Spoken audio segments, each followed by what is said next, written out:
श्री कृष्णा श्री कृष्णा श्री कृष्णा श्री कृष्ण। गुरुर्ब्रह्मा गुरुर्विष्णुः गुरुर्देवो महेश्वरः गुरुः साक्षात् परं ब्रह्म तस्मै श्री गुरवे नमः।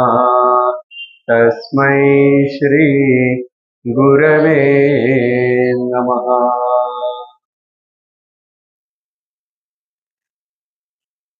हरि ओम तत्सत्। श्री गुरुगीता 149வது श्लोकम्।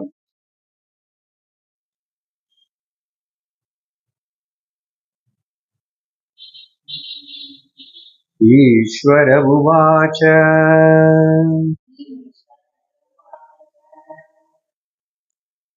मुनिभिः पन्नगैर्वापि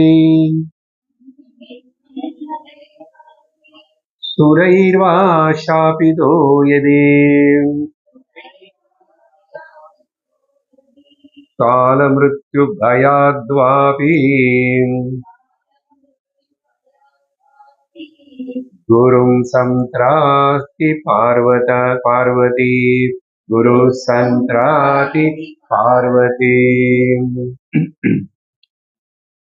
भगवान शिवपेरुमान பார்வதி அம்பாள் கிட்ட குருவுடைய மகாத்மியம், குரு தத்துவம், குருவுடைய சாநித்தியத்துல எப்படியெல்லாம் நம்ம நடந்துக்கணும், நிறைய விஷயங்களை நம்ம பார்த்துட்டு வந்துட்டு இருக்கிறோம். அதுல 148வது ஸ்லோகம் வரைக்கும் கடந்த சத்சங்கத்துல முடிச்சிட்டோம். அங்க குருன்னு எப்பவுமே கூட ரொம்ப மரியாதை கௌரவ பாவத்தோட கடவுள் சமமா, ஈஸ்வரன் சமமா நினைச்சு சம்போதிச்சுக்கிட்டே அவர்கிட்ட சேவை செஞ்சுட்டு பயபக்தியோடு நடந்துக்கணும் அப்படின்னு சொன்னார். இன்னைக்கு இந்த ஸ்லோகத்தில் ஒருவேளை ஒரு மனுஷனுக்கு யாருக்காவது முனிகள், யாராவது ரிஷியோ முனிவர்களினால இல்லை வேற ஏதாவது லோகத்துல இருக்கிற ஹையர் செலஸ்டியல் பீயிங்ஸ், கந்தர்வ கிண்ணர கிம்புருஷ பன்னகாக பிளஸ் இல்லைன்னா மெயின் தேவதாசே சுரைஹி, இவங்க யாராவது செபிச்சா, ஒருவேளை செபிச்சா அந்த சாபத்திலிருந்தையும் மேலும் கால மிருத்யு பயாத்வாபி, இங்க ஆக்சுவலா முதல்ல இன்னும் நமக்கு முக்கியத்துவம் இல்லை. யாரும் யாருன்னு செபிக்க மாட்டாங்க. ஏன்னா நம்ம கர்மத்துக்கு தகுந்த போதுதான் நமக்கு அந்த சாபம் கூட வரும். இல்லைன்னா உனக்கே சாபம் வரும் இல்லையா? அதனால நமக்கு இந்த 2வது வரியில சொன்னதுதான் ரொம்ப முக்கியம். சரி, மேல சொன்னது அப்படி இருந்தா கூட தேவதர்களோ இவங்க யாராவது செப்பிச்சுட்டாங்கன்னா, நிறைய பார்த்தோம் பாகவதத்துல கதை. அந்த குஹு கந்தர்வனை தேவலன் ரிஷி சபிச்சுட்டாரு. அவன்தான் முதலைய பிறந்தான் கஜேந்திர மோட்சம் ஸ்டோரியில. கஜேந்திரனே ராஜா, அவனுக்கு அகஸ்தியருடைய சாபம். ஸோ இந்த மாதிரி இவங்களுக்கு என்ன வேலையிலேயே நல்ல பேர் வாங்கி இருக்கிற இந்த முனிவர்களுக்கு எதுக்கு சாபம் கொடுக்கணும்னா, நமக்கு அகங்காரம் இருக்கும்போது அகங்காரத்தினை அடக்கிறதுக்காக இந்த புராணங்கள் கதைகளுக்குள்ள அந்த சாபம்னு கதைகளுக்குள்ள சொல்லப்பட்டது. ஆனா இந்த காலத்துல அப்படியெல்லாம் யாரும் சாபம் பண்ண உடனே பலிச்சு நடக்கிற போல் காணும், கலியுகத்துல காணும். ஆனா தன்னுக்கு தெரியாம சப்போஸ் அப்படி யாராவது ஒரு மகாத்மா ரிஷி இப்போ இருக்கிறவங்க யாராவது சப்போஸ் செப்பிச்ச போல் பேசிட்டா, ஆனா இந்த காலத்துல நீ யானையா பிறந்தப்போ நீ அப்படி பிறந்துக்கோ, நீ எப்படி யாரும் எங்க சொன்னது மாதிரி நம்ம பார்க்கல. ஒருவேளை அவங்க மனசுல அப்படிப்பட்ட ஒரு இவனுக்கு புத்தி வரணும், கொஞ்சம் நடவடி சரியில்லைன்னு அவங்க நினைச்சா அதே சாபம்தான். அது அப்ப என்ன ஆகும்னா வேற ஏதோ ஒரு விதத்துல நம்ம அகங்காரத்தினை நீக்கிறதுக்காக தான் அது வரும். பட் இப்போ நம்ம என்ன பார்க்கலாம்னா நமக்கு வாழ்க்கையில வர துன்பங்கள் பாருங்க, அதே கர்மத்தினாலதான் வருது. பட் அடி மேல அடி வருது, மோதிக்கிறது எல்லாம் அப்படின்னு சொன்னா நமக்கு அகங்காரம் இருக்கேன்னு புரிஞ்சுக்கணும். அகம்பாவம், சரீரம் மேல மமகாரம் இருக்கலாம், வேற ஏதாவது மேல மமகாரம் இருக்கலாம் அகங்காரத்தினால. அப்ப என்ன பண்றோம், கொஞ்சம் கர்வமா பிரவர்த்திப்போம். அதனால அந்த விதத்துல நமக்கு துன்பம் வரும். சாபம்னா துன்பம் தானே. அப்ப இது எப்படி கனெக்ட் பண்ணிக்கிறது? அவங்களுக்கு சும்மா கோபம் வந்தா கொடுக்க வேண்டியது தானே சாபம். நமக்கு ஆல்ரெடி கர்ம, நம்ம கர்ம பலத்தினை அந்த ருஷியோட சாபம் மூலமா, நம்முடைய கர்ம பலத்தினை நம்ம மாமியார் மூலமா, நம்ம மாமனார் மூலமா, நம்ம ஸ்கூல்ல பாஸ் போதும், நம்ம ஆபீஸ்ல இருக்கிற நம்ம பாஸ் மூலமா நமக்கு நிறைய திட்டு. இதெல்லாம் அது சின்னதே பெருசு எப்படியோ புரிஞ்சுக்கணும். இது எல்லாமே கூட நம்மளது கொஞ்சம் கொஞ்சம் சத்தியத்துக்கு பக்கம் நம்முடைய திருஷ்டி திருப்பறதுக்காக தான். அதனால எல்லா அனுபவத்தினையும் கூட இது எனக்கு ஆன்மீக சாதனை அப்படின்னு நினைச்சுக்கிட்டே போற மனுஷனுக்கு எல்லாமே every failure is a stepping stone for the success சொல்லுவாங்க இங்கிலீஷ்ல இல்லையா. அதுபோல் இங்க கூட நம்ம பாடம் கத்துக்கணும், சரியா? அதனால ருஷிகள் எங்கோ இருக்க, இதெல்லாம் புராண கதை போல் இருக்கான்னு சொல்லக்கூடாது. இது புராணத்துல சொன்னதுதான் சிவபெருமான் சொல்றாரு, அதனால அப்படி சொல்லணும். எந்த புராணம் எடுத்தாலும் சரி, எல்லா இடத்துலும் சாபம் இல்லையா, நிறைய பார்க்கணும். அப்ப அதை நம்ம இந்த விதமா புரிஞ்சுக்கணும். இல்லைன்னா அது என்னமோ கன்ஃபியூஷனாவே நம்ம அது ஏதோ கதை அப்படின்னு நினைச்சுக்கிறோம். நமக்கு இந்த 2வது வரி முக்கியம்னு சொன்னேன் இல்லையா. சரி, ஒருவேளை அப்படிப்பட்ட சாபமாகட்டும், எல்லோரும் நமக்கு பயம் கொடுக்கறது, மோகம் கொடுக்கிற அஜ்ஞானம், இதெல்லாத்தினால வர பெரிய பிரச்சனை என்னன்னா, இந்த காலம் பயம் இருக்கு நமக்கு. காலம் என்ன, மிருத்யுதான் காலம். ஆனா மிருத்யுன்னு தனியா கொடுத்தாரு. காலத்துக்கே இன்னொரு பேர் மிருத்யு, மிருத்யுக்கே இன்னொரு பேரு காலம். அப்ப எதுக்கு 2 வாட்டி கொடுத்தாருன்னா, பொதுவா இந்த காலையில எழுந்திரிச்ச உடனே ஓடணும், ஸ்கூலுக்கு ஓடணும் இல்லையா. ஒரு 10 நிமிஷம் லேட்டா எழுந்திரிச்சு ஏதாவது இன்னும் செய்யலைன்னா எல்லோருக்கும் டென்ஷன். வீட்டுல டென்ஷன் கொடுக்குறிய அம்மாக்கு. அப்பப்போ அம்மாவும் போகணும் வேலைக்கு, அப்பாவும் போகணும். காலம் தொடுத்துறதே இல்லையா நம்மளே. அப்புறம் மிஸ் ஹோம்ஒர்க் கொடுப்பாங்க, இல்ல ஆபீஸ்ல மேனேஜர் ஏதோ சொல்லுவாரு, அந்த டைமுக்கெல்லாம் முடிக்கணும். எல்லாமே டைம்ல தானே. இந்த டைம் கண்டிஷன் வைக்கலைன்னா மனுஷன் பண்ண மாட்டான். வச்சா நமக்கு அது தலைமையில ஒரு பாரமா உட்காந்து கையை டைம் இன்னும் 2 நாள் தான் இருக்கு, இன்னும் 3 நாள் தான் இருக்கு. பாருங்க, எல்லா மனுஷனுக்கு வீட்டுல சமைக்கிற கிருஹிணிக்கு கூட யாரும் ஸ்கூலுக்கு போல ஆபீஸ் போலன்னா கூட வேலைக்காரி வரல, இல்ல கேஸ் ஏதோ கொஞ்சம் தீர்ந்துச்சு, இன்னொன்னு வாங்கணும், பக்கத்து வீட்டுல எதுவும் இப்படி பண்ணி இந்த 12க்கு 1 மணிக்கு சாப்பாடு ரெடி பண்ணேன்னா வீட்டுல வயசானவங்களுக்கு கஷ்டம்தான் அவங்களுக்கு. அப்போ சின்ன குழந்தை இருந்துச்சுன்னா அதிக கஷ்டம்தான். காலம் எல்லாருமே பொறுத்தரு அந்த திருஷ்டில எடுத்து. சரி, இது போக போக போக அதோட எஃபெக்ட் வயசு ஆனவங்களுக்கு அதுக்கப்புறம் இந்தனால மிருத்யு பயம். எனக்கு போற காலம் வந்துச்சே, போற காலம் ஒரு காலம் வரப்போறது. என்ன கொஞ்சம் பேர் போயிட்டு இருக்கிறாங்கோ, பயம் தானே. இந்த மாதிரி கால பயமாவதி மிருத்யு பயமாவதி எல்லாத்தினிருந்து குருதான் நம்மளை காப்பாற்றக்கூடிய ஒரு சேவியர், ரக்ஷகன். சரியா? எப்படி பண்ணுவாரு? என்ன அவருக்கு சக்தின்னா, குரு அப்படியே உனக்கு கால பயம் மிருத்யு பயம் எல்லாம் போகும், சரியா, என்னை வந்து பார்த்தாச்சுல்ல, போ அப்படின்னு சாபம் கொடுக்கற அவ்வளவு ஈஸியா இந்த கால பய மிருத்யு பயம்லேருந்து ஒரு மனுஷனை அப்படி காமிச்சு அனுப்ப முடியாது. பகவானு நேரா வந்தாலும் நாராயணாவது விஷ்ணுவாவது யாருக்கு அது போல. எப்படி போயிடுச்சுன்னா ஞானம் கொடுத்ததுனால போச்சு. அதுதான் இம்பார்ட்டன்ட் பாயிண்ட். துருவனுக்கு போல நாராயண பகவான் வந்தா அடறான், அப்புறம் வாழ்க்கை கடைசியில கோபம் வந்துச்சு, சண்டை போடுறான், எல்லாருமே சாவடிக்கிறான்.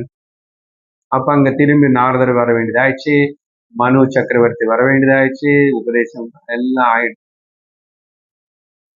அதுக்கப்புறம் பிரகலாதன் கூட பெருசானதுக்கு அப்புறம் அவரும் ராஜாவா இருந்து நிறைய கொஞ்சம் பிரச்சனைகள் எல்லா கஷ்டங்கள் வந்துச்சு. அந்த கதையெல்லாம் நமக்கு தெரியாது, பொதுவா இருக்கும் அதெல்லாம் கூட புராணங்கள் அதையும் காட்டுறாங்க. இவ்வளவு அப்படியா இப்படியா முக்தி வர்றதுக்கு டைம் ஆகிறது, ஞானம் பரிபக்குவமாய் பரிபூர்ணமாகிற வரைக்கும். இன்னொரு இடத்துல போயிரு, நீ அந்த லோகத்துல இரு, அந்த லோகத்துக்கு நீ ராஜாவே இருந்தான்னு அது சம்சாரம் தான். பலி சக்கரவர்த்தன் அப்படிதான் அனுப்பிச்சாரு. நம்ம எல்லோருக்கும் சொன்னா புரியாது, வேதாந்தம் படிக்கிறதுனால நம்ம கதையெல்லாம் நம்புறோம், பகவானை நம்புறோம், எல்லாம் செய்யறோம். பட் அல்டிமேட் சுத்தி சுத்தி சுத்தி வந்தா இவனை குரு கிட்ட போய் விதுரர் வந்து பார்த்தோம்ல, பாகவத்துல கதை பார்த்தோமா, எப்படிப்பட்ட ஒரு பெரிய மகாத்மா, பக்தியில குறைச்சல் இல்லை, தர்மத்துல குறைச்சல் இல்லை, அப்படிப்பட்ட சாத்விகர். இப்படி இருக்கிற விதுரர் வந்து பரமாத்மா. அண்ண திருதராஷ்டிரனுக்கு அண்ணி காந்தாரிக்கு கடைசி நேரத்துல வந்து கைப்பிடிச்சு கொண்டு போய் அந்த ஞானோபதேசம் பண்ணி, வானப்பிரஸ்தம் காட்டுல இருந்து தபஸ் பண்ணுங்க, சரீரம் உடுங்கோனே குருஸ்தானம்ல இருந்து பண்ணாருன்னு ஞானம் இல்லாம இருக்காரு அவர். ஆனா அவருக்கு தனியா அவர் எங்கேயுமே குரு கிட்ட போய் ஞானம் வாங்கினது போல இங்க வரைக்கும் தெரியல கதை. ஆனா அதுக்கப்புறம் பாகவதம்ல பார்த்தோம், கடைசியா யாத்திரை எல்லாம் முடிச்சுட்டு இதெல்லாம் வந்ததுக்கு அப்புறம் பகவான் அப்போ கிளம்பி போயாச்சு ஆல்ரெடி. உத்தவர் சந்திச்சாரு. அப்போ சொன்னாரு, விதுரரே, நாரதர் முதல்ல ஒரு 2 பேர் அழுந்தாங்க, அவங்களுக்கு அந்த பகவானு உலகம் விட்டுட்டு போனாருன்னு ஒரு ஆனந்தமும் அந்த பிரிவு தாங்க முடியல, கொஞ்ச நேரம் வரைக்கும் பேச முடியல அவங்களுக்கு. அதுக்கப்புறம் நாரதர் சொன்னார், பகவான் வந்து கடைசியா உங்களை பத்தி கேட்டார் தெரியுமா, விதுரர் எங்க போயிருக்கானோ காணுமே. வேற யாருன்னு கேட்கல, அர்ஜுனன்னு கேட்கல, யாருன்னு கேட்கல, விதுரர்னு கேட்கல. அது சொல்லி கேட்டாரு. அப்புறம் உனக்கு சொல்ல சொன்னாரு, நீங்க வந்து ரிஷிகேஷ் போய் ஹரித்வார் போய் அங்க மைத்ரேய ரிஷி உனக்காக காத்துட்டு இருப்பாராமா, நீ அவர்கிட்ட போய் உபதேசம் வாங்கினவனே பகவான் சொன்னதுக்கு அப்புறம் விதுரர் வந்து ஹரித்வார் போய் மைத்ரேயர் கிட்ட நம்மள மாதிரி படிச்ச ஞானம் வாங்கி.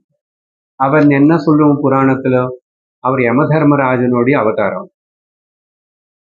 அவங்க எல்லாரோட அவதார ரகசியங்கள் இருக்கு அங்க கதை, நான் அப்ப அதெல்லாம் சொல்லும் போது சொல்லியிருப்பேன். அப்போ பாருங்க, இங்க பூலோகத்துக்கு வந்து ஒரு மனுஷனா வந்ததுக்கு அப்புறம் நல்லவனா இருந்து அதுக்கப்புறம் அவனை வந்து திரும்பி யமராஜ டியூட்டிக்கு போயிருக்கணும். ஆனா அதுக்குள்ள ஞானம் வாங்கிட்டு போனார். ஓகே, அதுக்கு முன்னாடியே வாங்கிட்டாரா தெரியல. ஞானம் வாங்கி இருந்து இருக்கலன்னா நச்சிகேதனுக்கு எப்படி யமதர்மராஜன் பிரம்ம வித்தை உபதேசம் பண்ணுவாரு? இதெல்லாம் அப்படி சிந்தனை பண்ணணும். சரியா? இங்க கால மிருத்யு இது எல்லாத்துல இருந்து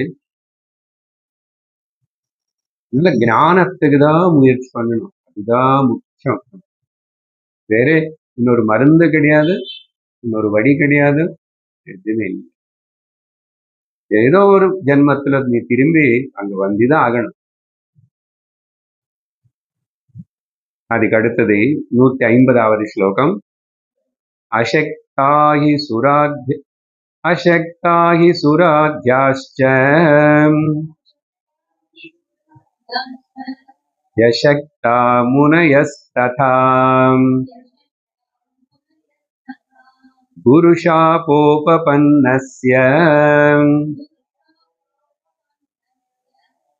ரக்ஷணாய ச குத்ரசித். மேல இத்தனை பேரு சாபம் கொடுத்தா அந்த பயம் சாபம் எல்லாத்திலிருந்து குரு காப்பாத்துவாரு, கரையேற்றுவாருன்னு சொல்லி, இப்போ ஆனா குருவே சாபம் கொடுத்தா யாரும் ரட்சிக்க முடியாது அப்படின்ற.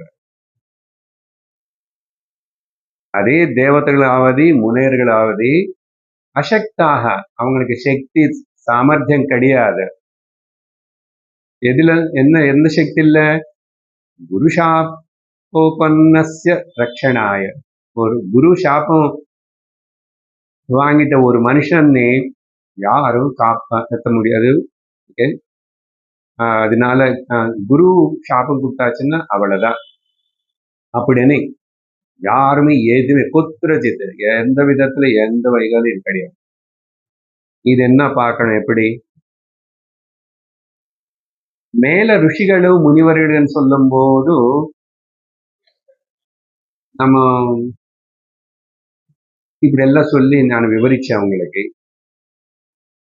அசல் குரு சத்குரு, ஞானி குரு சாபம் கொடுப்பாரா? முதல் பாயிண்ட். இப்போ அகஸ்தியரும் அவங்களெல்லாம் அந்த பெரிய பெரிய ருஷிகள் எல்லாம் ஞானிகள் இல்லைன்றீங்களா? அப்படி சொல்லல. அவங்களை பகவான் இது இங்க இவ்வளவு நாள் இருக்கணும். இந்த சிஸ்டர் எவ்வளவு நாள் இருந்தாரு, அவங்க எல்லாரும்.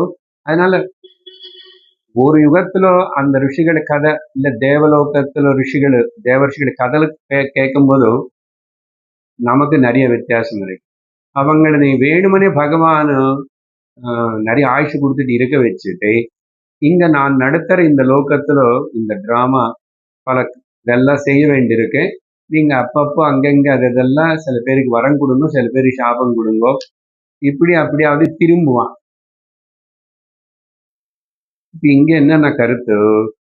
முதல், சத்குரு ஞான குரு யாருக்கு எப்பவுமே சாபம் கொடுக்க மாட்டார். மேல சொன்ன கருத்து எடுத்தா கூட சொன்ன மேல அவங்களா எதுவும் சாபம் கொடுப்பாங்க.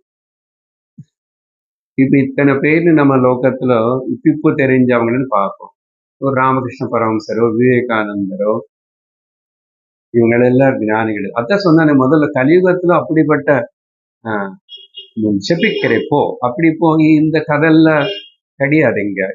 அந்த அளவுக்கு இங்க கலியுகத்துல இருக்கிற மனுஷர்களுக்கு அந்த சரீரத்துல அந்த இருக்காங்க. யாரோ யோக சித்தி பண்ணி என்னமோ பண்றான், பிளாக் மேஜிக் பண்றான்னா அது ஞானிக்கு சம்பந்தம் கிட்ட வராது. அது அப்படி ஏதோ பண்ணி இது பண்ணலாம். கொரோனான்னு உருவாக்கி லோகத்துல எல்லாரும் சாவடிக்கலாம், உருவாக்குனது தானே அது. அதே போல இன்னொன்னு பண்ணலாம். தீஸ் ஆர் ஆல் இது. ஆனா ஞான விஷயத்துக்கு வந்ததுக்கு அப்புறம் அப்படி நடக்கும். அப்ப என்ன எப்படி எடுத்துக்கணும்? இது குரு சத்குரு ஒருக்காகவும் சாபம் கொடுக்க மாட்டார். இங்க எப்படி எடுத்துக்கணும்னா, ஒரு மனிதனுக்கு வாழ்க்கையிலோ ஞான உபதேசம் பண்ற குரு கிடைக்கலன்னா அவனுக்கு ஆத்ம கிருபை கிடைக்கலன்னு அர்த்தம். அதே ஒரு பெரிய சாபம். இப்போ கொஞ்ச நாளைக்கு முன்னாடி என்ன சொன்ன, பெரிய பாப்பம் என்ன? நான் உடம்ப நினைச்சுக்கிறது, நான் ஆத்மானே தெரிஞ்சுக்கிறதுக்கு முயற்சி பண்ணாம இருக்கிறது. ஆத்ம ஞானம் அடையறதுக்கு மனுஷனா பிறந்து முயற்சி செய்யாம இருக்கிறத பெரிய பாபம். அதேபோல் இங்க பெரிய தவறு, பெரிய நஷ்டம் என்னன்னா உபனிஷத்து மகதீ வினஷ்டன்னு சொல்லும்.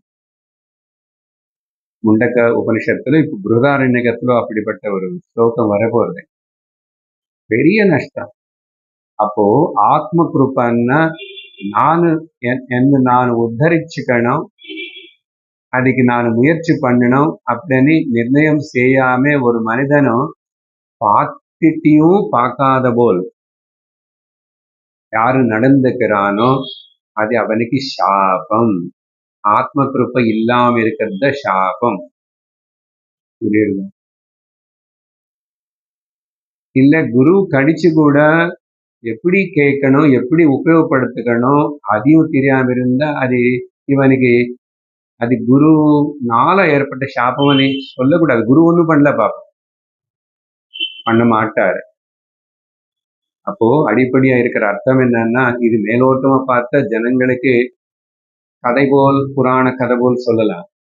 நம்ம எல்லா ஸ்லோகத்துக்கும் வேதாந்த கருத்து பார்க்கிறோம், புரிஞ்சவங்களுக்கு ஆத்ம கிருப்பை. அதனாலதான் முதல் ஈஸ்வர கிருப்பை வேணும், குரு கிருப்பை வேணும், சாஸ்திரமாத கிருப்பை இருக்கணும், அப்புறம் கடைசியாக ஆத்ம கிருபா.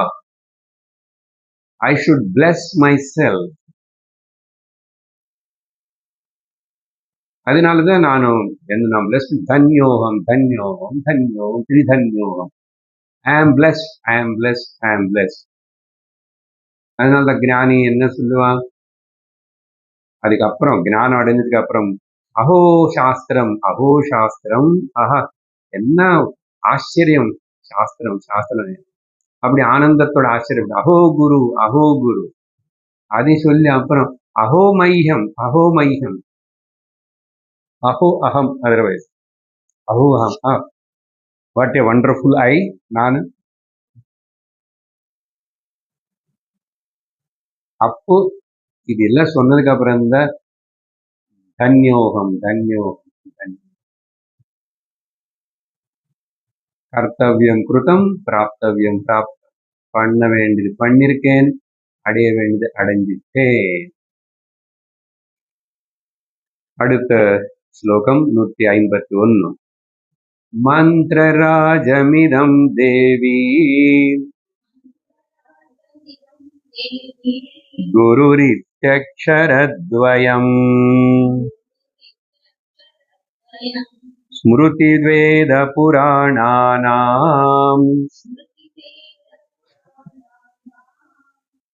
சாரமேவ ந சம்சயः.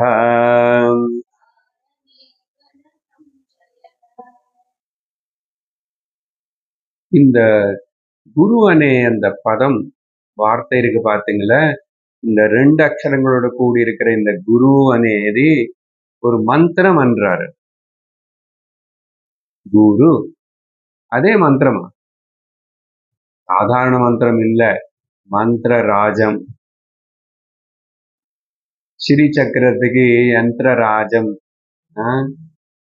அப்புறம் ஸ்ரீ வித்யாக்கு ராஜ வித்யான்னு கூட சொல்லுவாங்க, ஸ்ரீ வித்யா. ஸோ அதுபோல் இங்க மந்திரத்திலேயே மந்திர ராஜம், the king of the mantras, சரி குரு. அப்போ குரு பதத்தோட அர்த்தம் நமக்கு தெரியணும். எவ்வளவு பார்த்தோம், இது மந்திரம்னு சொன்னீங்க இல்ல சார், சிவசிவா சிவசிவா சிவசிவா சிவசா சொல்றது குரு குரு குரு குரு குரு குரு குரு குரு அப்படி சொல்றதா மந்திரம் வந்து, அப்படி யாரும் சொல்ற மாதிரி தெரியல. இன்னும் சொல்லணும்னா ஓம் ஸ்ரீ குருதேவாய நம, அது அப்புறம் ஸ்ரீ குரவே நம அப்படி சொன்னா கூட அது ஏதோ அர்ச்சனை பண்றதுக்கு குருவுக்கு அப்படி சொல்லலாம், மந்திரமா சொல்லலாம். ஆனா அது சொல்லும் போதும் குரு ஞாபகம் வரணும், குரு பாதங்கள், குருவுடைய உபதேசம் முக்கியம் இல்லையா? இது உபதேசம் எதுவுமே இல்லாம இப்படி நான் குருவுடைய போட்டோ வச்சுக்கிட்டு இதெல்லாம் பண்ணிட்டே இருப்பேன்னா, உனக்குள்ள பக்தி இருக்கு, பக்தி வளரலாம், உனக்கு ஒரு சாட்டிஸ்ஃபேக்ஷன் இருக்கு, நான் இப்ப எனக்கு குருவுக்கு இப்படி பண்றேன். ஆனா கண்டிப்பா சொல்றேன், ஞானம் வராது. அதுக்கு உதாரணம் இது முன்னாடி கொடுத்தேன், இப்போ மறுபடியும் சொல்றேன். எனக்கு ஸ்கூல்ல கெமிஸ்ட்ரி டீச் பண்ற டீச்சர் இருக்கு. அந்த டீச்சர் அவரோட போட்டோ வச்சுக்கிட்டு வீட்டில், அது கூட பக்கத்துல கெமிஸ்ட்ரி புத்தகம் கூட வச்சு, அதையும் 12th ஸ்டாண்டர்ட். அதுக்கப்புறம் ஸ்ரீ குருவே நம, குருவே நம. ஏன்னா குரு கெமிஸ்ட்ரி புஸ்தகத்துல இருக்கிற நாலேஜ் எல்லாம் இங்க வரணும். இல்ல புஸ்தகமே சரஸ்வதி நான் சொல்லிட்டு இன்னைக்கு வசந்த பஞ்சமி சரஸ்வதி சரஸ்வதி நான் சொல்லிட்டு அதுக்கு இப்படி ஓம் கெமிஸ்ட்ரி நமஹா அப்படியெல்லாம் சொல்லி நீ எத்தனை வருஷம் பண்ணும் கெமிஸ்ட்ரி ஞானம் உனக்கு வருமா? இவ்வளவு சிம்பிளா எக்ஸாம்பிள் இருக்கும்போதும் அப்படி சும்மா வராது. அதனால ஏதோ ஒரு அற்புதம் நடக்கணும், மிரக்கில் நடக்கணும், அதெல்லாம் நினைச்சுக்கிட்டு அதெல்லாம் சொல்லி சொல்லி அதுவிலேயே நிறைய பேருக்கு நிறைய ஜென்மங்கள் இப்படி ஓடும். அப்படின்னா ரொம்ப இன்னும் கிராஸ் லெவல்ல இருக்காங்கன்னு அர்த்தம். பட் அவங்களே மேல கொண்டு வர்றதுனால அவங்க எந்த குரு தொடர்புல இருக்காங்களோ அவங்க கூட நேரா ஞானோபதேசம் பண்ண முடியாது. அதனால மாஸ் லெவல்ல நிறைய பேருக்கு ஒரு அந்த இனிஷியேஷன், ஸ்பிரிச்சுவல் இனிஷியேஷன் கொடுக்கறதுக்கு தான் அந்த குரு உபயோகப்படுவாங்க. அதுக்கப்புறம் அவங்களுக்கு தனியா திரும்பி சாதனை மௌனம் అని இப்படியெல்லாம் அப்போ அதையும் சொல்லுவாங்க அந்த குருகள். அப்போ தனியா நீ போய் இல்ல படிக்கணும்னு சொல்லுவாங்க. ஆனா அந்த குரு படிக்காம சாஸ்திரத்தில் இப்படி படிக்காம வரும்போது அவங்க சொல்ல முடியாது. அதர்வைஸ் அவங்க வேற இன்னொரு குரு கிட்ட அனுப்புவாங்க, சாஸ்திரம் படிக்கணும். சரியா? இப்போ அப்படி இருக்காங்க சில குருகள் அவங்க வந்தது வேற யோகா பார்த்து அப்படி எல்லாம் வந்தவங்க. அதனால அவங்க இந்த ஜென்மத்துல இப்படி ஒரு குருன்னு ஆசிரியிச்சு வேதாந்தம் படிக்க மாட்டாங்க. ஆனா ஞானம் இருக்கு. பட் ஞானம் இருந்ததுனால அதை அப்படியே போதிக்க முடியாது. they are not eligible to teach that. ஆனா இனிஷியேஷன் பண்ணலாம்.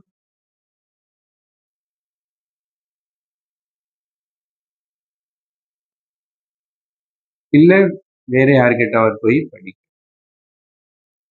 ஸோ இங்க மந்திரம் அதை எடுத்து இது ஏன்னா இங்க நான் இப்படி எடுத்துக்கிறேன். குருன்னு அர்த்தம் சொல்லிட்டோம். குருன்னா பிரம்மா, சும்மா பிரேயர் இல்லை. குரு பிரம்மா, குரு விஷ்ணு, குரு தேவ். நம்ம வேதாந்த பிரம்மன் குரு பிரம்மன், குரு ஆத்மா. ஆத்மா நான் தெரிஞ்சுக்கிட்டு அஜ்ஞானம் எங்க இருக்கு? அதனால ருகாரோ ஸ்தந்தகாரோ வை ருகார ஸ்தன்னி வர்த்தகான்னு அர்த்தம் எல்லாம் பார்த்தோம். கு అనేది இருட்டு அஜ்ஞானத்தினை குறிக்கிறது. ரு அనే அக்ஷரம் எழுத்து அஜ்ஞானத்தினை நீக்கிறது பத்தி சொல்றதுன்னு என்ன அந்த அர்த்தம்? அதெல்லாம் ஞானம் வந்தா. ஸோ அந்த ஞானம் கொடுக்கணுமே, அது எப்படி வரும்? அப்போ குரு அண்ணா ஞானம். பிரம்மவನ್ನ ಜ್ಞಾನವನ್ನ சொன்னோம். சத்தியம் ஞானம் அனந்தம் பிரம்மா, தைத்திரோபனிஷத்துடைய மகா வாக்கியம். அதனால ஆத்மா, பிரம்மம், ஞானம், குரு இதெல்லாம் சினோனிம் வேர்ட்ஸ். அந்த விதத்துல ஆத்மா ஆத்மா இது ஜபம் போல் இல்லை. மந்திரராஜம்னு சொன்னதுனால நமக்கு அப்படி தப்பா எடுத்துக்கூடாதுன்னு சொல்லிதான் நான் இவ்வளவு விவரிச்சுட்டு இருக்கேன். ஆத்மாவோ பதத்துடைய அர்த்தம் தெரியணும். இவரே இங்க சிவபெருமான சொல்லிட்டாரு, குருவன்னா பிரம்மன் சொன்னார். எத்தனை வாட்டி நடுவில் பார்த்தோம். இந்த பரம்பொருள்னு எது இருக்கோ அதுன்னு காட்டுறது, ஒரு மனுஷன் இல்லை. பட் அந்த பரம்பொருள் ஞானம் உறவன்னா உனக்கு ஒரு மனுஷ ரூபத்துல ஒருத்தர் வந்து நிக்கணும், சொல்லி தரணும். Otherwise it won't happen. அப்படி எடுத்துக்கணும். இது வந்து ஸ்மிருதி வேதா புராணானாம் எல்லாத்துடைய சாரம் இதுதான். நான் அங்க வந்து அந்த மந்திரராஜம் குரு அనే இடத்துல பிரம்ம ஜானம் அடையிறதுதான், அதுதான் சிறந்த சாதிப்பு படிப்பு, இல்ல அதுதான் நம்முடைய கடமை அப்படின்னு ஸ்மிருதி ஸ்ருதி ஸ்ருதி சொல்லல, ஸ்மிருதி வேதன் அப்புறம் வச்சாரு. ஸ்ருதி ஸ்மிருதி புராணானாம் எல்லாத்துடைய சாரம் வந்து இதுதான். இந்த வாக்கியம் காதுல போட்டுவாங்களா மக்கள்? இதோ சிவபெருமான் சொல்றாரு பாருப்பா.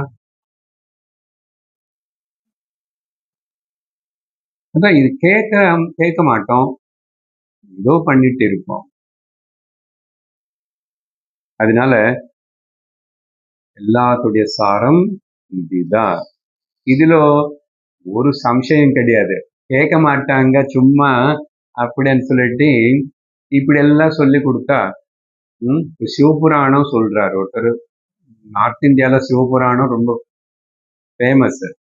அந்த சிவபுராணத்துக்கு இப்போ கொஞ்ச காலம் முன்னாடி பல ஆயிரம் மக்கள் வந்து அங்க சில பேர் செத்து போயிட்டாங்க, அவ்வளவு கூட்டம். அது ஒரு நடந்துச்சு, எது கும்பமேளத்துக்கு முன்னாடி இன்னொரு இடத்துல.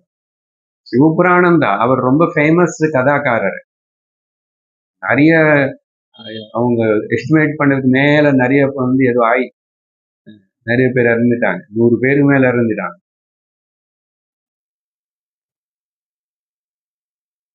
ஒரு வாரம் அப்படி எல்லாம் சொல்லுவாங்க, மக்கள் ரசிச்சு கேட்பாங்க, அந்த லெவலுக்கு எல்லாம் வருவாங்க. அவங்க வந்து இப்போ இந்த இதுக்கு அர்த்தம் இப்படி எல்லாம் சொல்ல மாட்டாங்க.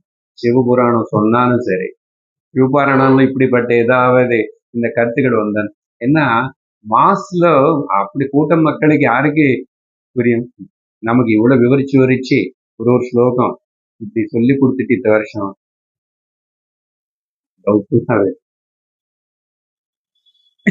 சந்தேகப்படாதுங்க சார், நல்லதா புரிஞ்சுக்கிறோம். We are not that much bad students. We are average students. சரி, அடுத்த ஸ்லோகம். சத்காரமான பூஜார்த்தம் தண்டகாஷாய தாரணः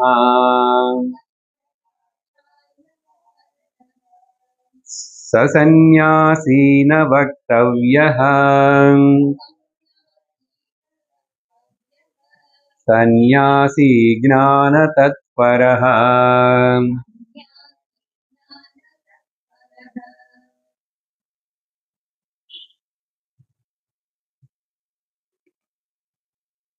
பாருங்க, நம்ம பேசினது கரெக்டா அப்படி கனெக்ஷனா மேல இப்ப அந்த குரு அనే பதம் ஆத்மா பிரம்ம வித்யா பிரம்ம ஜானம் இருந்ததுனாலதானே இப்ப இங்க வந்து அது போதிக்கிறதுக்கு ஒரு குரு வேணும்னு. உடனே எதனால சன்னியாசி பத்தி சொல்றாரு?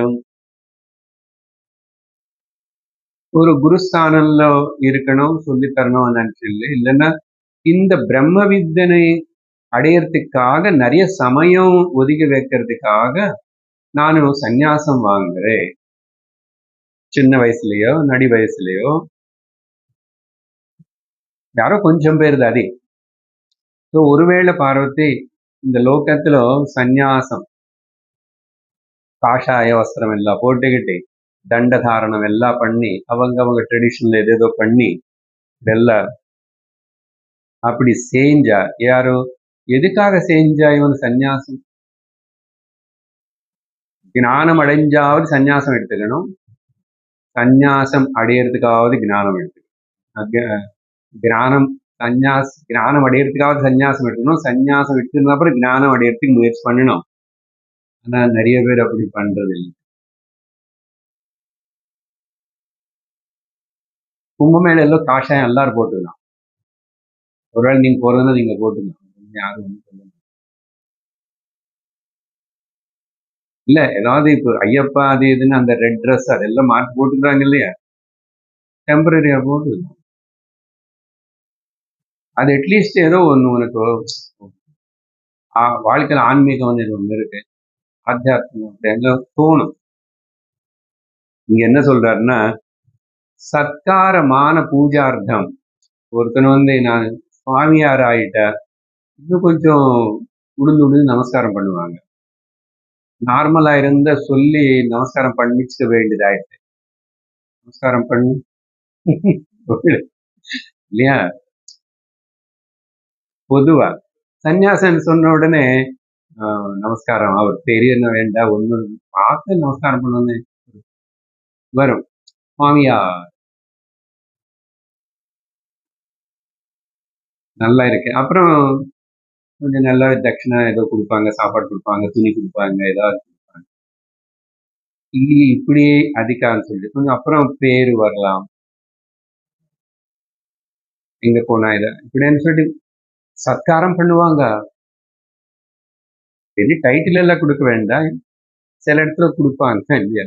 மகாமண்டலேஸ்வர் அப்படி சத்காரம்.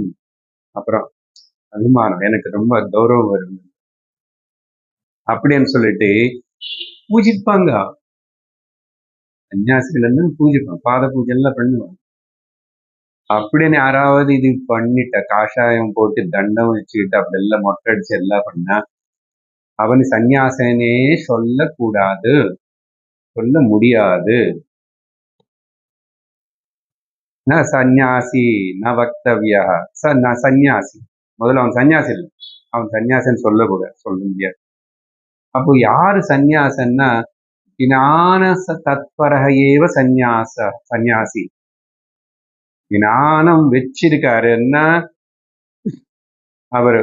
அதனால ஞானம் இருந்து சந்நியாசம் வெளியில எடுக்கலன்னாலும் பரவாயில்ல, சந்நியாசம் எடுத்துட்டு கூட ஞானம் இல்லைன்னா அது ஒரு பெரிய தவறு.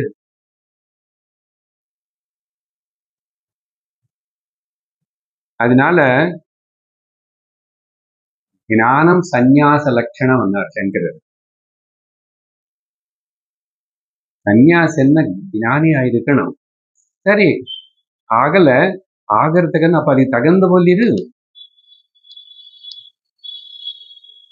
நிறைய பேர் சாஸ்திரம் படிக்க மாட்டாங்க, சன்னியாசம் எடுத்தாலும் சரி கொஞ்சம் படிச்சு இங்க அதுக்கப்புறம் ஏதோ ஒன்று சோஷியல் சர்வீஸ்ன்னு சொல்லி அதுக்கப்புறம் எந்த ப்ரோக்ராம் இந்த ப்ரோக்ராம்னு இப்படியே லோக்கத்துல போயிட்டு இருப்பாங்க. எய்தர் ஞானம் அடி, அதுக்கப்புறம் சமாஜ சேவை பண்ணு, ஏதாவது சன்னியாசம் எடுத்துக்கிடு. இல்ல சன்னியாசி ஆயிடு, லோகத்துல திரும்பி ரொம்ப ஈடுபட்டுட்டு அது இதுன்னு சொல்லி எங்க போய் மாட்டிக்கிட்டு அப்படி எல்லாம் ஆகாம பாப்புலர் ஆகணும்னு படிப்பு சாஸ்திரம் கூடாது. Very clear. இப்ப இங்க சொன்னாரு சங்கரர் சொன்னார்,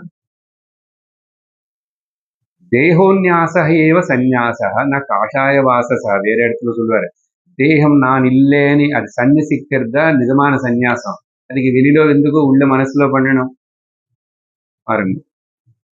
பிளஸ் சந்நியாசம் ஞானம் சந்நியாச லட்சணம். சந்நியாசாనికి லட்சணம் என்ன? ஞானம். முன்னாடி ஞானம் அடைஞ்ச சந்நியாசம் எடுத்துக்கிட்டா வித்வத் சந்நியாசம். சந்நியாசம் எடுத்ததுக்கு அப்புறம் ஞானத்துக்கு முயற்சி பண்ணா விவிதிசா சந்நியாசம். அப்படி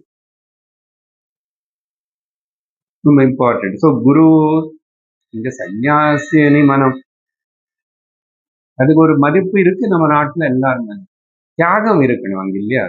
திரும்பி அங்க ரொம்பவே லௌகிக்கன் ஆகக்கூடாது. அது பேர் சொல்லி மக்கள் நிறைய வருவான். திரும்பி நிறைய பூஜை பண்ண வைப்பாங்க, நிறைய வேற ஏதோ கர்மங்கள் பண்ண வைப்பாங்க. கூட்டம் கொஞ்சம் பேர் எல்லாரும் சேர்த்து பஸ்ஸில் பதறி சார்தாமுக்கு கூட்டிட்டு போவாங்க. மாமியார் இல்லையோ, அவருக்கு இவங்களெல்லாம் கொடுத்துருவாங்க, செலவு அவருக்கு வந்துடும். இப்படியெல்லாம் யாத்திரை கொண்டு போறது, அப்புறம் பூஜை பண்ண வைக்கிறது, தீப விளக்கு பண்றதுக்கு சந்நியாசம் வேண்டாம்.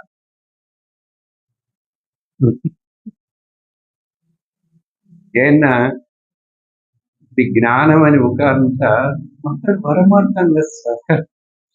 ஏன் மக்கள் வந்து கவலைப்படுறே?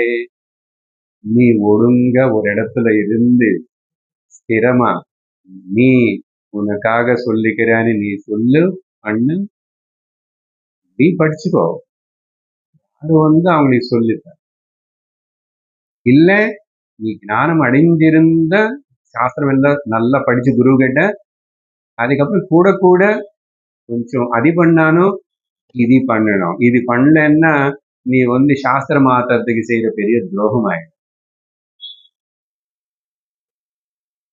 பல ஆங்கிள்ஸ்ல சொல்லிட்டு இருக்கேன் இந்த பாயிண்ட். ரொம்ப மேலோட்டமா சொல்றது ரொம்ப ஈஸி. நான் இதுக்குள்ள 20 முடிச்சிருப்பேன் ஸ்லோகங்கள். But what is the use? சொல்றேன், எனக்கு புரியணும் இல்லை முதல்ல. இது என்ன எதுக்குன்னு? குருகீதை நானே ஃபர்ஸ்ட் டைம் படிக்கிறேன். ஃபர்ஸ்ட் டைம் என்ன கேட்டிருக்கோம், யாருக்கிட்ட இருந்து கேட்கறதுக்கு. எங்க சுவாமிஜி எத்தனை டீச் பண்ணுவாரோ அந்த கோர்ஸ் டைம்ல முடியுமா என்ன 2-3 வருஷத்துக்குள்ள. அங்கே ரொம்ப டைட். ஒரு நாளைக்கு 6 கிளாஸ் 5 கிளாஸ் வச்சு கூட ஓடு நைன். பிரஸ்தானத்திரையும் மெயினா சிலது டீச் பண்ணணும் தவிர. சரி, மேல 153. விஜானந்தி மகாவாக்கியம் குருச்சரண சேவையா தெய்வை சந்நியாசின புரோக்தாஹ இதரே வேஷதாரிணஹ. பாருங்க, ரொம்ப கிளியரா உடனே இங்க சந்நியாசி வார்த்தை இன்ட்ரடியூஸ் பண்ணாரு. அது சந்நியாசம் அனித்தாகில்ல, குருக்காக. சரி, என்ன மேல குரு மந்திரராஜம் சொல்லியாச்சு. இப்படி உபதேசம் பண்ணணும். குருவன்னா ஞானம் இருந்திருக்கணும், சந்நியாசம்னா ஞானம் இருந்திருக்கணும். சொன்னதுக்கு உடனே அப்போ உபதேசம் பத்தி சொல்றாரு பாருங்க. தத்துவ சிந்தன மகாவாக்கிய விஷயம் பத்தி கொண்டு வராரு. மகாவாக்கியம் சந்நியாசம் எடுத்தா அந்த குரு வந்து எல்லோருமே அப்பப்போ இது என்ன பூஜை பண்ண வைக்கணும், உட்கார வச்சு வரிசையா. சரியா? அப்புறம் எல்லோருமே வந்து விளக்கு தீ விளக்கு பண்ண எல்லாருமே காவேரிக்கு கூட்டிட்டு போடணும். எங்காவது சொல்ல போறார பாருங்க, எங்க இருக்காது கதை. இங்க இருக்காது, பகவத்கீதையில இல்ல, இங்க இல்ல. என்ன சொல்றாரு? மகா வாக்கியம் குரு சரண சேவை பண்ணிக்கிட்டு. குரு சரண சேவைன்னு அர்த்தம் என்ன? குரு கிட்ட போய் அவர்கிட்ட உட்காரு, அதே பெரிய சேவை. அதுக்கப்புறம் ஏதாவது பண்ண முடிஞ்சா பண்ணு.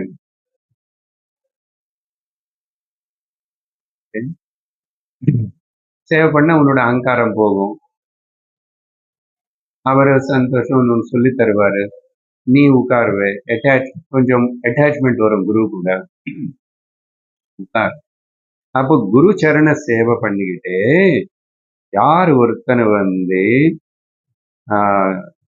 மகா வாக்கியத்துடைய அர்த்தத்தினை நல்லா தெரிஞ்சுக்கிறானோ, மகா வாக்கிய விஸ்லேஷன். மகா வாக்கியம் అనేది முதல் மகா வாக்கியம் ஒரு ஆர்டர்ல சொல்லுவாங்க ட்ரெடிஷனல்ல. பட் முக்கியமா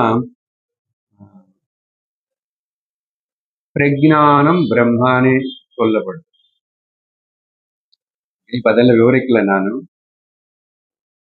அப்புறம் அயமாத்மா பிரம்மா, அந்த பிரம்மே தான் ஆத்மா, இந்த ஆத்மா தான் அந்த பிரம்மம். இதெல்லாம் வந்து ஏதோ பரோட்சமா காட்டி கொடுக்கறது போல் நேற்றுக்கு பேசிட்டோம் இல்லையா? ஈஸ்வரன் அங்க இருக்கார், இங்க இருக்கார், பரோட்சமா இல்ல பாரு, இங்க வச்சிருக்கோம் பிரத்யட்சமா. எதுக்கு அங்க போகணும்? அது பரோட்சமும் இல்ல, பிரத்யட்சமும் இல்ல. அப்ப அது பிரத்யக்ஷன்னு சொன்னோம். நேற்றுக்கு யாரோ கேட்டு தெரியும். அதுபோல் இங்க மகா வாக்கியத்துல அதுக்கப்புறம் இது ரெண்டு சொல்லி, ஓ பிரம்மமா அது பிரஜானமா, இந்த ஒரு வார்த்தை குரு ரொம்ப ஆழமா விவரிச்சு சொல்லுவார். அது ஸ்ருதிபத்தமாவும் யுக்திபத்தமாவும் அனுபவபூர்வகமாவும். உபனிஷத்து கிளாஸ்ல அங்கங்க பண்ணிருப்போம். உங்களுக்கு ஏதோ ஜஸ்ட் அங்கங்க டச் பண்ணிருப்பேன். பட் எத்தனை பேர் சின்சியரா அது கேட்டிருக்கீங்களோ புரிஞ்சுக்கீங்களோ? மகா வாக்கியம் என்னன்னா, அதெல்லாம் ஒரு கதை. அது ஒரு வாட்டி ஏதோ 2-3 கேட்டதுனால வராது. கூடவே பகவத்கீதை கேட்டுட்டு இருக்கணும், உபனிஷத்துக்கு கேட்டுட்டு இருக்கணும். அந்த அனாலிசிஸ் வரும்போதும் அது உபனிஷத்து கிளாஸ்ல தான் நிறைய பண்ண முடியும். ஏன்னா மகா வாக்கியங்கள் உபனிஷத்துல தான் வருது. சரியா? இங்க முடிஞ்ச வரைக்கும் அதுக்கு சம்பந்தப்பட்ட விதமா இப்ப நேதுக்கு ஒரு எக்ஸ்பெரிமெண்ட் பண்ணிருக்கோம் இல்லையா? எப்படி அத்தியாரோபம் பண்ணி அபவாதம் பண்ணும், அதே போல் மகா வாக்கியத்தோட வாச்சார்த்தம் என்ன, த வெர்பல் மீனிங் என்ன, but the conveying real meaning லட்சார்த்தம் என்ன. இப்போ வாச்சார்த்த லட்சார்த்த விவரம் தான் வரணும். அது தத்துவ போதல கொஞ்சம் அப்படி இன்ட்ரடியூஸ் ஆயிடும். அதனால மகா வாக்கிய உபதேசங்கள் அல்டிமேட். அது அப்போ என்னாச்சு? அற்புத பிரம்மம் அது பிரஜானம், அந்த பிரம்மமே தான் இந்த ஆத்மா. இதெல்லாம் சொல்லி அந்த ஆத்மா நீதான் தத்துவமாசி அப்போ வரும். அதுக்கப்புறம் 4வது மகா வாக்கியம் குரு சொல்றது இல்லை, அவனு கேட்டு இப்படி புரிஞ்சதுக்கு அப்புறம் சத்தியந்தா குருவே, நீங்க சொன்னதே நான் பிரம்மம், அகம் பிரம்மாஸ்மி. நடுவுல சின்ன கூட நிறைய எல்லாம் மகா வாக்கியங்கள் அவ சரி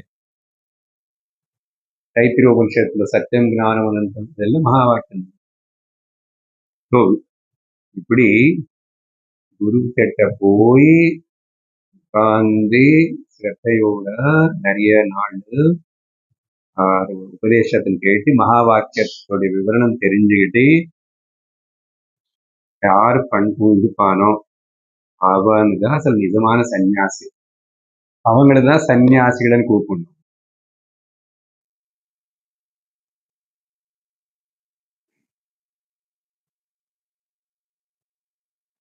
கும்பமேளா அதுல ஒருத்தங்க 1000 கணக்கு அது வாழ்க்கை முடிச்ச சன்னியாசம் காவி போட்டி இருக்கிறவங்க பல வகை பார்க்கிறோம் இல்லையா? அதுல பார்த்தா அப்படி எண்ணிட்டார், இவ்வளவு பேரு தான் இருப்பாங்க ஞானிகள். ஞானம் சாஸ்திரம் படிச்சு இப்படி குரு கிட்ட மகா உபதேசம் வேற எதோ பண்றதுல இருக்கு. அவங்களிருந்தான் தேவை சன்னியாசினகா புரோக்தா, அவங்களிருந்தான் சன்னியாசிகள்னு சொல்லணும். வேற வேஷம் போட்டவங்களன்னு சொல்லக்கூடாது. இதரே தாரண அடுத்தவங்க எல்லாம் ஷோ ஆஃப் வேஷத்துக்காக கிளியர்.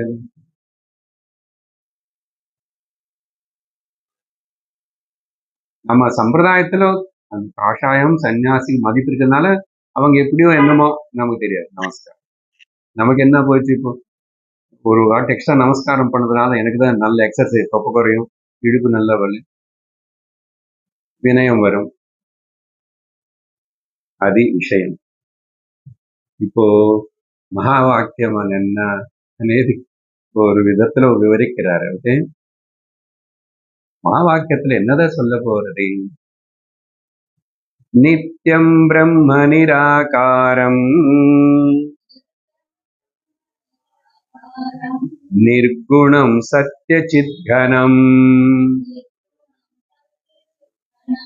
யஸ் சாக்ஷாத் குருதே லோகே குருத்வம் தஸ்ய சோபதே. சரி, இந்த சந்நியாசம் ட்ரெஸ் இந்த கான்ட்ரடிக்ஷன்ல விட்டுடுங்கோ. சிவபெருமான் சொல்றாரு, நேர குரு பதத்துக்கிட்டே வருவோம். நடுவில் அது ஒரு இன்ட்ரடக்ஷன் பண்ணாரு. ஞானம் முக்கியமானு சொல்லியாச்சு.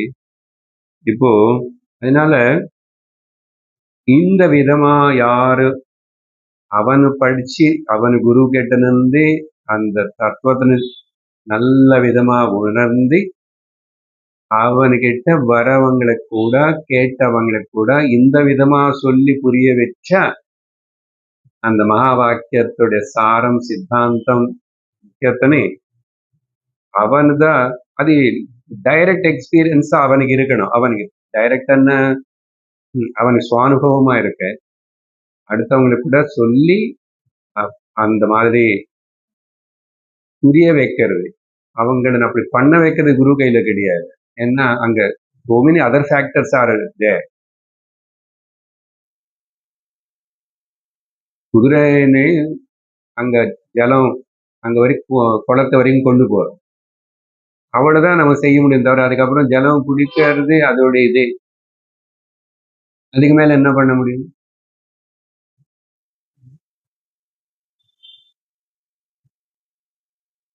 அதனால அப்ப அவன்தான் அவனுக்கு தான் அந்த குருத்துவம், அவனுக்கு குருவன்னு சொல்லிக்கிறதுக்கு, குரு வியாசபீடம் என உட்கார்றதுக்கு அந்த குருத்துவம்னா the status of the guruhood to be as a teacher, அவனுக்கு அது அழகாய்,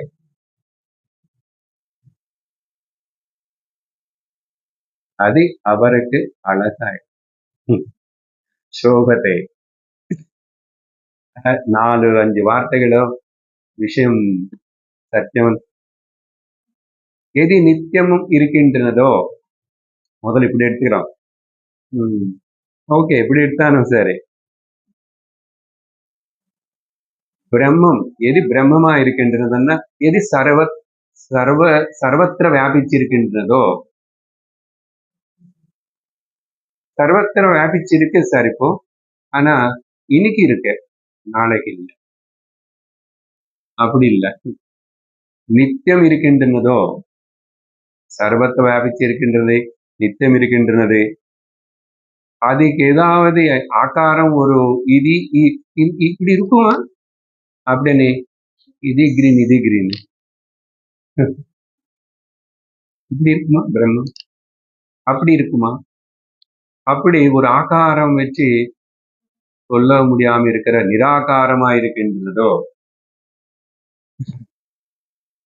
நிராகாரமா இருக்கின்றதுனாலையும் எல்லா இடத்துல இருந்ததுனாலையும் எப்பவுமே இருந்ததுனாலையும் அதிலோ எந்த குணங்களும் கிடையாது, நிர்குணமா இருக்கின்றதோ. வேதாந்தத்துக்கு வந்தாச்சு. வேதாந்தத்துடைய கல்மினேஷன் ஃபேக்ட்ஸ் ஆஃப் தி வேதாந்த निर्गुण पर ब्रह्म स्वरूप गम गम भूत प्रपंच रहित गुणरहित द्विज गुणदतिदान्तकनन्त आनंद अतिशय अक्षय लिंग नित्यम ब्रह्मम निराकारम निर्गुणम सत चित சச்சித் ஆனந்தமா இருக்கிறது. அது 3 தான் சொல்லணும். அது இதெல்லாம் மிச்சம் அட்ரிபியூட்ஸ். சச்சித் ஆனந்தம், அது 3 வார்த்தைகள் டோட்டல் எசன்ஸ். ஆனா உபனிஷத்து எங்கேயுமே கூட சச்சிதானந்தம் நேர ஒரே இடத்துல உபயோகப்படுத்தாது, இன்டைரக்டா அங்கெங்க சொல்லும். அதெல்லாம் நம்ம கொண்டு வரும்.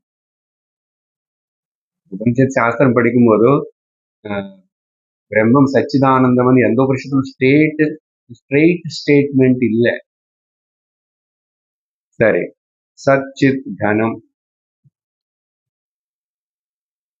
கனம்னா கனமா இருக்கு. செயின், தங்கம் செயின் ரொம்ப கனமா இருக்கு. அதுல எங்குமே வேற கலப்படம் இல்லை, அப்படி சாலிடா இருக்கு. அதனால அந்த பிரம்மன் பற்றி சொல்லும்போது அங்க ஏதோ கொஞ்சம் கிராக் இருக்கு நினைக்கிறேன், கொஞ்சம் ஏதோ அப்படி இல்லை. சத்கணம் சித்கணம் ஆனந்தகணம் ஃபீல்டு வித் எந்த கேப் இல்லாம. சரி, அப்படி இதெல்லாம் நான் இதுக்கு மேல விவரிக்க வேண்டியதில்லை. அது அந்தந்த சந்தர்ப்பம் வரும்போது நிறைய வாட்டி சொன்னோம் இந்த வார்த்தைகள். ஆனா அதுதான் முக்கியம். மிச்சம் கதெல்லாம் சும்மா சைட் டிஷ். மெயின் தயிர் சாதம் இல்லை. சரி, அடுத்தது குரு பிரசாதத ஸ்வாத்மனி ஆத்மா ராம நிரீக்ஷணாத் சமதா முக்தி மார்கேண ஸ்வாத்மஜ்ஞானம் பிரவர்த்ததே. இப்போ அங்க மந்திரராஜன் கிட்ட இருந்து யாராவது ஜஸ்ட் ஞாபகம் பட்டுக்குன்னு ஒரு அப்படி பெரிய பிராக்கெட் போட்டு இம்பார்ட்டன்ட் ஸ்லோகாஸ்ன்னு வச்சுக்கோங்க. இன்னும் எவ்வளவு வருதோ சொன்னது எல்லாமே ரொம்ப சமத்தா இருந்து, சமத்தா ஈடுபாட்டோட கமிட்மெண்டோட இருந்து ஒடுங்க. அதர்வைஸ் என்ன சொல், ஸ்டடி ஃபாஸ்ட்னஸ் இங்கிலீஷ்ல சொல்லணும்னா அது புடிச்சுக்கோ, அந்த வடியில இரு, நில்லு. அதுக்கு பேரு சமதா. இருந்து எதுல, இந்த முக்திக்கு மார்க்கமான இந்த ஞான மார்க்கத்தில், முக்திக்கு மார்க்கமா இருக்கிற இந்த ஞான மார்க்கத்தில் அப்படி இருந்து குரு கூட எப்பவுமே தொடர்பு வச்சுக்கிட்டு அப்படின்னா கேட்டு கேட்டு கேட்டு கேட்டு அவர் சொல்ற இந்த சத்து சித்து ஆனந்தம் பிரம்ம நிராகாரம் நிரஞ்சனம் நிர்குணம் இது எல்லாமே அவர் உனக்கு மகா வாக்கியம் எல்லாம் சொல்லி அதோட விசலேஷனம் பண்ணார். அது நீதான்னு சொல்றதுனால ஆத்மனி உனக்குள்ளேயே அந்த ஆத்மா యొక్క ఆనందతని గమనించి నీద ఆనంద స్వరూపం, నీద அந்த சச்சித் ஸ்வரூபம் అని ஆத்மாராம நிரீக்ஷணாத் அப்படியே கவனிச்சு கவனிச்சு கவனிச்சு கவனிச்சு உணர்ந்ததுனால அந்த என்னோட ஸ்வரூப ஞானம் எனக்கு ஏற்பட்டுச்சு. என்ன சாதனா பாயிண்ட் சொன்னார் இங்க, குருவோட உபதேசம் வேணும். ஃபர்ஸ்ட் கிளாஸுக்கு ரெகுலரா போகணும். போய் அப்புறம் கூட ஒழுங்கா கேட்காம இருக்கக்கூடாது. ஸ்கூலுக்கு போகணும், நம்ம மிஸ் சொன்ன கிளாஸுக்கு போறோம், கேட்கணும் இல்லையா? கேட்டதுக்கு அப்புறம் சொன்ன ஹோம்ஒர்க் பண்ணணும். இவ்வளவு இதெல்லாம் ஸ்டெப் பை ஸ்டெப். ஸோ அவரு ஆத்மா பத்தி சொல்லுவாரு. அந்த ஆத்மா நீன்னு சொல்றாரு. அது எங்கெங்கோ இருக்குன்னு அப்படியே செகண்ட் பர்சனா தேர்ட் பர்சனா திங்க் பண்ணாது. அதனால வேற என்னென்னமோ கதைகள் இருக்கு. ஐயோ, அவன் இது சொல்றானே, இவங்க அது சொல்றானே, அவங்க அது சொல்றாங்களே, உண்மையில ரொம்ப நல்லா இருக்குன்றாங்களே, போகாத பயம்ன்றாங்களே, கட்டி போறாங்க, என்ன கதை. இப்படி கதைகள் லோக்கத்துல கேட்டுட்டு இருந்தா அந்த புராணத்துல இப்படி சொல்லிருக்கு, அந்த புராணத்துல இப்படி சொல்லிருக்கு, அது இது பெருசாமா, அது ரொம்ப சிறப்பாமா, அங்க போறாங்கம்மா, இங்க வராங்க. சும்மா இரு, முடியாது. அதுக்கு பேர் தான் சமதா.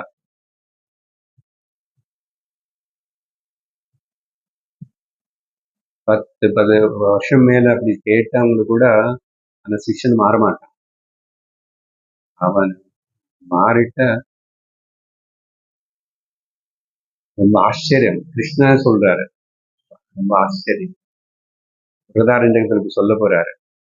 புதா ஞான மார்க்கத்தோட பெருமையை பத்தி பேசிட்டு இருக்கிறார். அஜ்ஞானத்தின் நிந்த பண்ணி ஞான மார்க்கத்தோட பெருமை பேசுறார். அதனால கேட்டதுனால உடனே வரல, ரசம் போட்டு அதுல ஊறணும், ஊறுகாய் போல் ஊறணும். அதுலயே அப்படியே ஒரு நிலை வரணும், அடையணும்னா அது கொஞ்ச நாளுக்கு அப்புறமாவது வரணும். அது எவ்வளவு தீவிரமா நமக்கு இருக்குதோ அவ்வளவு வரும். அதனால அங்க இங்க போறதுனாலயோ, மறுபடியும் அந்த புஸ்தகம் படிச்சதுனால, இந்த புஸ்தகம் படிச்சதுனால, அப்படியே நீ இந்த குரு அந்த குருன்னு மாத்தினதுனால வராது. அந்த ஸ்டடி ஃபாஸ்ட்னஸ் பேர் தான் சமத்தா. அது வெரி இம்பார்ட்டன்ட், அண்டர்லைன் பண்ணேன் சொல்ல.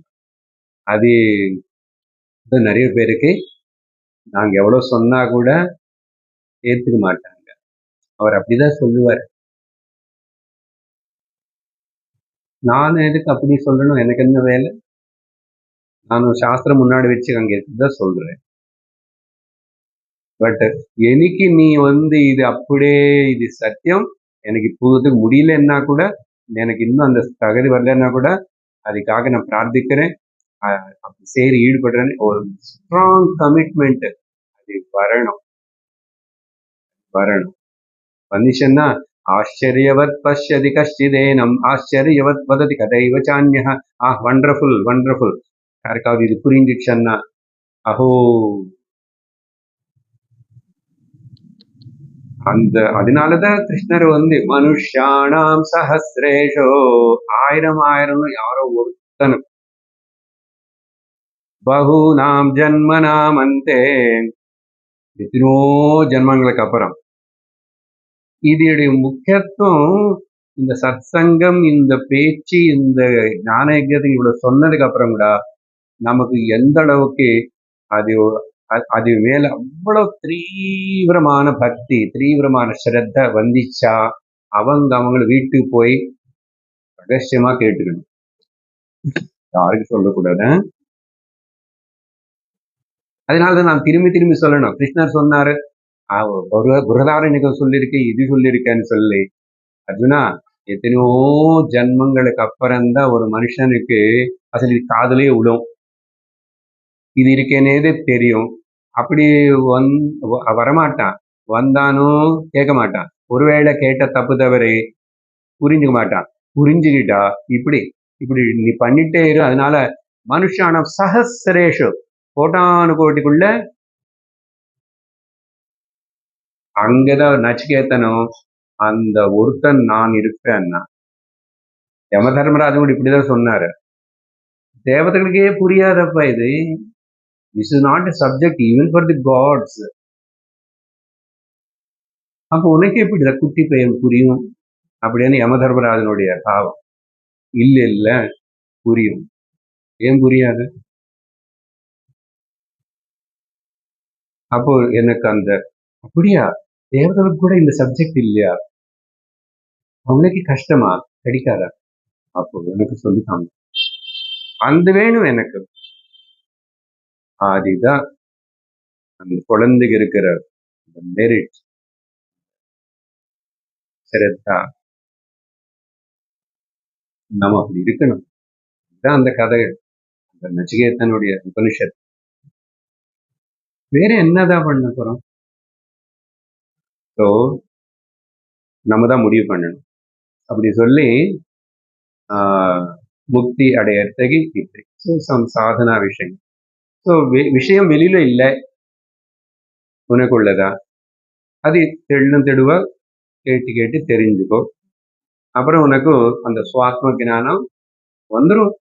வராம எங்க போகும் சொன்னார். அடுத்த ஸ்லோகம், ஆ பிரம்ம ஸ்தம்ப பரியந்தம்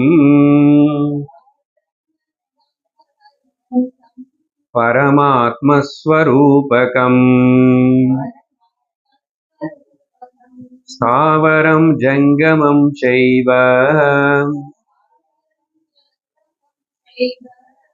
பிரணமாமி ஜகன்மயம். மேல ஸ்லோகம் வரைக்கும். மேல ஸ்லோகத்துல தீவிர முமுட்சுத்தம் பத்தி சொன்னாரு.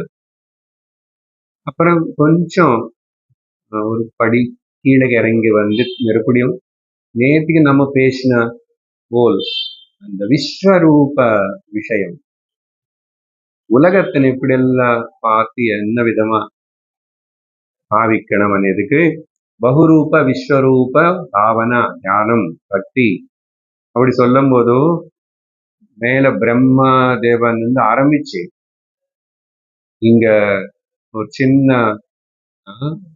புல்லு கிராஸ் என்ன ஒரு எறும்பு அங்க வரைக்கும் எல்லாமே பரமாத்ம ஸ்வரூபம் தவிர இன்னொன்னு வஸ்து கிடையாது. அது உயிர் இருக்கிறதாகட்டும் உயிர் இல்லாததாகட்டும் ஸ்தாவரமாகட்டும் ஜங்கமாகட்டும் அப்படி அது நல்லா அது எல்லாமே பரமாத்ம ஸ்வரூபம்னால எல்லாத்துக்கும் நமஸ்காரம் பண்ணும். இது ஜெகத் மொத்தம் அந்த பரமாத்ம ஸ்வரூபம் ஜெகன்மயம் பரமாத்ம ஸ்வரூபகம் ஸ்தாவரம் ஜங்கமம் பிரம்ம பரியந்தம் ஸ்தம்ப பரியந்தம். அதனால அப்படி நினைச்சிட்டு பிரணமாமி ஃபர்ஸ்ட் பர்சன் சிங்குலர்ல போடுறேன். நான் நமஸ்கரிக்கிறேன், நான் பிரணமா அப்படின்னு சிவனே நமஸ்கரிக்கிறார். அப்ப நாம பண்ண வேண்டும். இதுக்கு முக்கியமா பேசின டாபிக் இதுதான். ஆக்சுவலா 3வது படி ஃபைனல் ஸ்டேஜ் பேசிட்டு அது வரத்துக்கு நேற்றுக்கு என்ன சொன்னோம், உங்களோட அகங்காரத்துக்கு காரணமான அந்த மனசு அடங்கணும், அகங்காரம் அடங்கணும், துக்கத்துக்கு அது போகணும்னா நீ சமஷ்டி மொத்தத்தினே பார்க்கற அதிலும் நான் ஒரு அங்கம் ஒரு பாட்டனை அதுக்கு பார்த்து வணங்குறது எல்லாத்தையும் பகவன் மயமா பார்க்க படகன்னு ரொம்ப சுலபமான ஒரு முக்கியமான சாதனை, சுலபமான சாதனை. அதே தான் இங்க சிவபெருமானும் சொல்றாரு பிரணமாமி. அதனால நேரா எல்லாருக்கும் பண்ணலன்னா கூட எல்லாருக்கும் அப்படி பண்ணிட்டே இருப்போம், பண்ண முடியாது.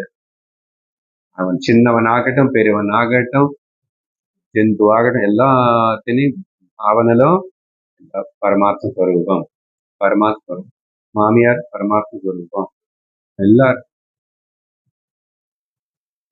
பக்கத்து வீட்டு மோசக்காரன்